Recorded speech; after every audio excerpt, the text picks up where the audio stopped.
If you've been here a little while, you will be very familiar with one of Parker's most vital painting tools, sponge. We get a lot of comments across all of our social media platforms asking why he uses a sponge and also how can they use a sponge in their painting too. So we thought it was finally time that sponge got its own video. So first of all, I want to be clear that the main type of sponge that you see him using is actually called a beauty blender. You can buy them in bulk very cheap, like 20 for £1, not £1 each. And honestly, you might as well buy them in bulk because this video is certainly going to convince you that you need a sponge in your painting. It's also worth being aware that you can only really use them so many times as well. However, let's first start with its use for a more general coverage. These large beauty blenders are perfect for applying a top coat to a textured piece. For example, this Uzera dragon Parker recently painted had a lot of lovely sculpted texture to the scaly dragon skin. This meant that he was able to base coat the piece with a heavily diluted acrylic paint, allowing it to run into all of the recesses of the sculpted detail. On this particular occasion, he created a dark green base coat using a mix of phthalo green blue and dioxazine violet. This is quite heavily diluted with Vallejo thinner and applied generously with his size 20 brush. Now here is when the sponge comes in. He uses the large beauty blender with a teardrop shaped bottom and dabs it into some paint on his wet palette. His choice for this dragon was permanent green and an amount was added directly to his wet palette without thinning. People often ask if he wets the sponge, and no, it doesn't need to be wet either. If the wet palette itself is well hydrated, the small amount of moisture coming through when he dabs the sponge into the paint will be enough to do the job of keeping the paint workable. Another thing people often struggle with when using a sponge for the first time is how to load it properly. Firstly, lay out a large amount of paint on your palette. You want the sponge to be well saturated with paint, but not have so much blobbed on the surface of the sponge itself. Also, don't need to press it in too heavily into the paint or squeeze it. You're not looking for it to soak up the paint. It's not like how you usually think of a sponge and its use for soaking up water. To make sure it's not too heavily loaded, he uses a kitchen towel to first dab and get any excess off, along with allowing him to get a bit of a feel for whether it's ready to use. Back to the dragon, and now Parker knows he has this sponge properly loaded, he starts to just dab all across the surface. This is why it's important to be properly loaded, because you want the paint to sit on top of all the raised textures. If it was overloaded with paint, it would get into some of the crevices, ruining the effect that we're going for. And this process is basically going to let Parker paint all the raised texture with the lighter green and leave those recessed areas with that darker green base coat, giving some great depth to the finished piece. We're going to look at another quick example now of using the sponge for the top coat, but this time it's less about leaving a different colour in the sculpted recesses and more about achieving a rough skin texture perfect for an orc. His sponge is loaded same as before, and for his top coat of Garish's skin, he had Mars Yellow Deep, Natural Red Light, and Burnt Umber on his wet palette. On this occasion, he applies the sponge into slightly varying mixes and shades from these colours on his wet palette. The sponge allows for a well-blended top coat, bringing out the texture of Garish's skin, and the application creates really interesting variation in shades across the surface. Now, you may have also seen Parker use these much smaller versions. These are still beauty blenders, just smaller, so when you are looking for what to buy, just make sure you've checked the size so you don't get the wrong one. They are both useful, but they have different uses. These smaller ones he finds very useful for NMM and diffused highlights. As demonstrated here on Victor, Parker lays a base coat colour before using a lighter shade of the colour to use with the small sponge. He lightly loads the top pointy end of the sponge this time and dabs to where he wants the highlight colour. So for example here on this rounded part of Victor's crutch, you can see how the curved shape of the sponge allows the application to be slightly heavier and therefore a brighter highlight in the centre and fades out towards the edges of where the sponge was pressed.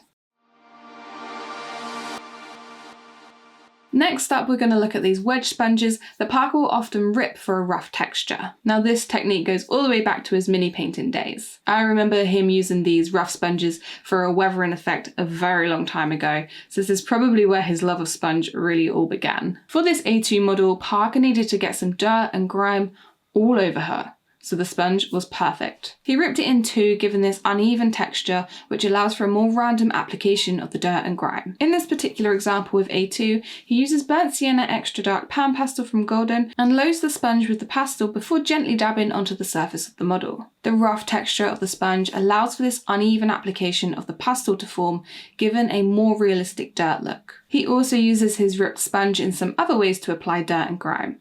For example, he may use the sponge slightly dampened with thinner or medium to create a more smudgy effect when applying the same pastels. Parker doesn't only use these ripped sponges with pastels though, he does also use them with paint. The very darkest spots on A2 were done with a rough ripped sponge, lightly dipped in paint, and in this example he used Payne's Grey. And as the paint started to dry on the sponge, you draw it lightly across the surface to create these sort of scratches and scuff marks. Whilst here on A2, we also see Parker using reciprocating or self-locking tweezers. These are very useful to get to hard to reach areas where you might struggle getting into with your fingers. He also finds the longer handle on these tweezers allows for a finer control.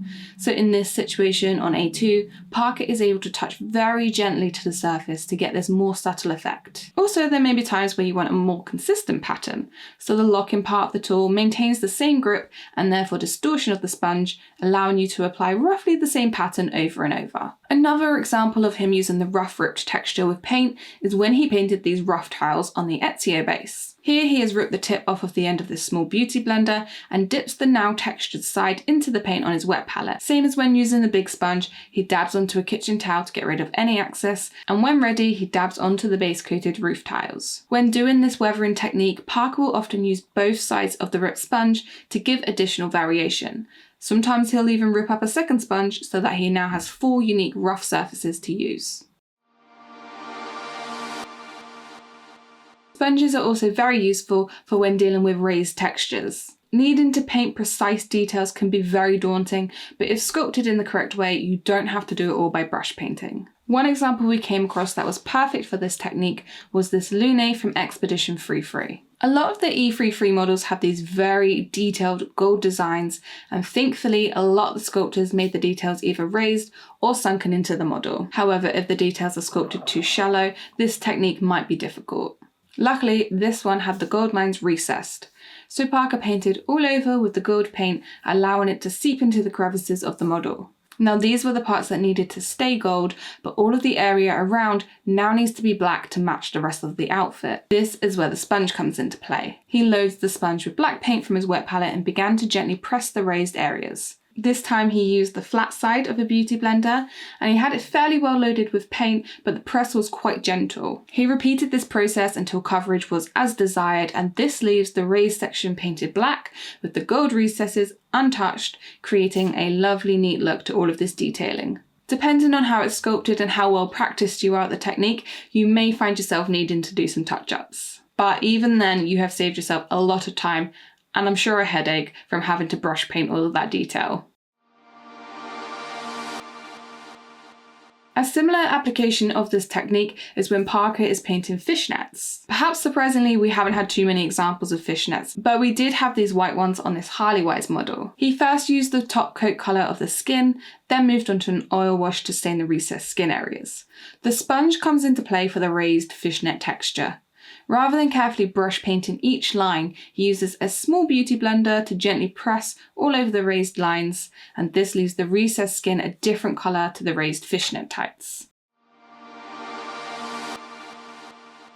Sponges are often also used in Parker's workflow, where others may opt for a dry brush. For example, this Crossbreed Priscilla model had a lot of sculpted fur, and where the first choice for a lot of people may be to use a dry brush to bring out all the textures, Parker gets out his beauty blender. So he is base coated with a heavily diluted acrylic, which will be his shadow colour. He has also airbrushed some areas with a mid-tone, and now the sponge is going to apply his highlight colour. This creates a more evenly dispersed texture compared to dry brushing and allows you to modify the colour as you work to create more variation or to fix mistakes. Here he is using titanium white from Golden So Flat range, and he loads the sponge in the same way as previously discussed. No wetting, just dabbed into the wet palette and using the kitchen towel to remove that excess. He applies all over, but again begins to focus on the highest and therefore lightest part of the fur. Now, the final thing I want to touch on is the fact that they aren't particularly reusable. If you're quick, you usually can get most of the paint off, and Parker will often have a jar of water at his desk, and when he's done using a sponge, he'll just drop it in there. If you don't do this and you don't wash them quickly, it will just dry and the sponge won't be usable anymore. And to be honest, even if you are quick and you do wash them, you're only really going to get a handful of uses out of the same sponge. It kind of just becomes inevitable that some of the paint buildup will make the sponge lose that sort of softness. But don't forget you can cut into them. So often when Parker has used both ends to their limit, he will cut it in half and he's got 2 sponges again. Hopefully this has given you all sorts of ideas for applications of sponge techniques. They are a pretty versatile tool, and I know that also having a lot of different tools in his workflow is very important to Parker. I also think it's what helps his work have quite a unique style to it. A lot of the examples I have shown here